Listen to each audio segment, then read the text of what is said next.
Hi, juniors. Today we're just going to be going over the instructions for the first activity in Unit 1. So in this activity, you're going to be creating your own story. So let's go ahead and click on the activity. So there are two options in this class currently where you can go to the doc version or you can click to create your own story. So in all of the activities, I highly recommend clicking on creating your own story because this takes you to the most recent version. So these activities have been updated. So for example, in this activity, student samples have been added. So if you are kind of unclear on the directions, there are several student samples that you can look over so that you can see how other students have approached this activity and the task of creating their own story from scratch.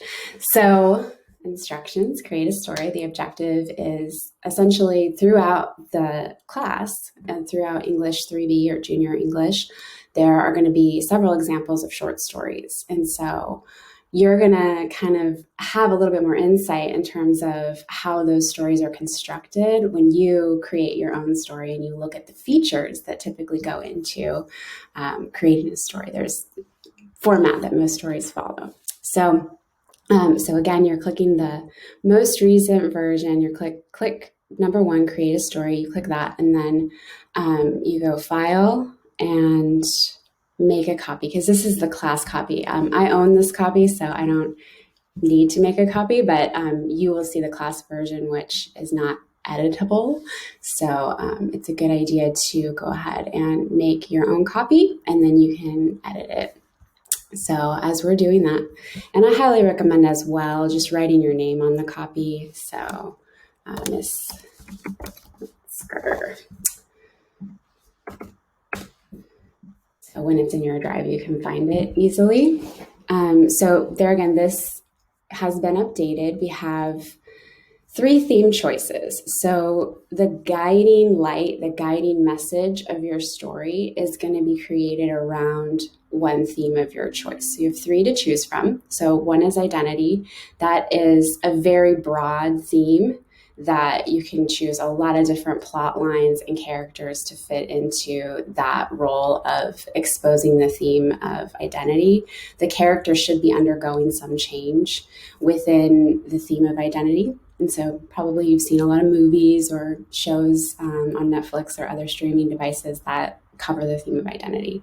The next thing is this idea of new technology. So this typically aligns with a dystopian future and a utopian future in disguise, which is actually dystopian.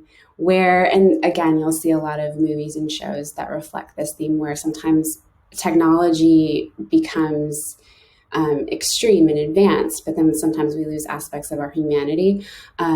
The story that aligns with this theme too of new technology is Kurt Vonnegut's report on the Barnhouse effect, which in that story there is actually a paranormal phenomena. So he has kind of psychic abilities, which the Department of Defense in the US wants to exploit at that time. So they want to use his kind of like X-Men powers to advance their own interests in the story.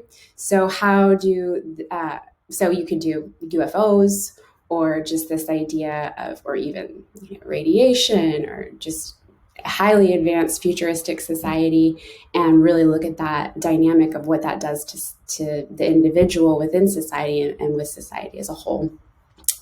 The next theme is gender roles.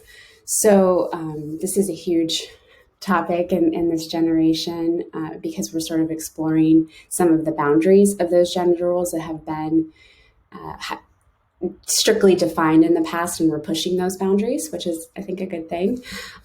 So we're looking at what those gender roles the generations of those gender roles have been, and it varies in different communities, in different countries as well, in different cultures, what the expectations of those gender roles are. So it's not the same across the board, but and so this theme can also kind of align with identity as well when you have a character that is pushing the gender norms that are put upon them. And so with each of these themes, like I said, so you're just going to choose one to create your original short story. There are examples from within the class, so you can click on the story, and that will take you to the story so you can read that story. This first story is Amy Tan's mother tongue, and so this is about a woman whose mother immigrated from China, and so she has difficulty speaking perfect English because the Chinese language doesn't align very obviously with English. Totally different language structures, so it's very difficult for sometimes people who speak Chinese or Japanese because the language structures are different to speak English perfectly. So she is seeing that dynamic of growing up in America, but then having her mom who immigrated to America for a better life. So she talks about that identity of kind of being in between two worlds. And so culture is a great topic to explore within the theme of identity if you're going to write a story on identity. So you can also listen to the audio version of any of the stories that are within the class. So just click on that and you'll get a YouTube audio version. So this is the report on the Barnhouse effect. So we talked a little bit about that, again, an audio version. And then the last one is F. Scott Fitzgerald, who wrote also The Great Gatsby. So here's a short story by that author where he's exploring gender roles. That was in the early 19th century or 20th century, excuse me. That was in the early 20th century. So it's looking at gender roles like in the 1920s and 30s more so than now. But a lot of those we have parts of that still remain. So the addition is we have examples from students. So this is the first theme, identity, but you can click on all of the examples where you can see there's a chart below where we look at the elements of plot and the elements of character development and the elements of conflict. And along those lines, there's a chart that you fill out. So you plan how you're going, it's your layout, it's your map for your story before you write it, because a story that you've taken the time to map out in advance is going to be well thought out and is going to sort of reflect that theme a little bit more intentionally than if you just start writing. So the intention is to fill out the chart and to just answer each of the questions that ask about each of the features of character and theme and conflict and point of view. So fill out the chart and then you'll write the story. So the story needs to be about, again, original story, needs to be about 1 to 3 pages long. Some students have exceeded that, so that's fine. If you are in a flow state and you really enjoy writing and, these characters are kind of creating a life of their own and you need to exceed that 3 pages, perfectly fine. I've had students who've exceeded it. If you've never written a story before and this is a challenge for you, or if you really just want your story to be very concise, 1 page is fine. So let the story evolve and sort of take on the length that it needs to.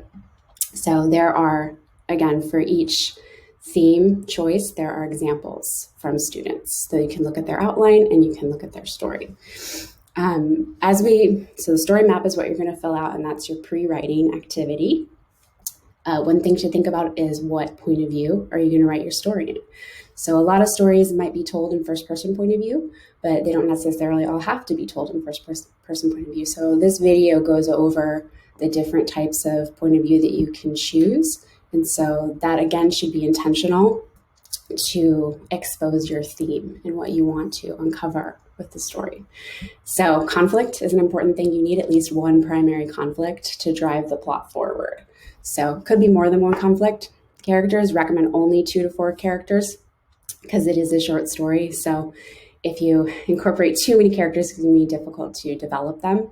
So highly recommend limiting the characters and then just the plot sequence, which we'll go over in a second.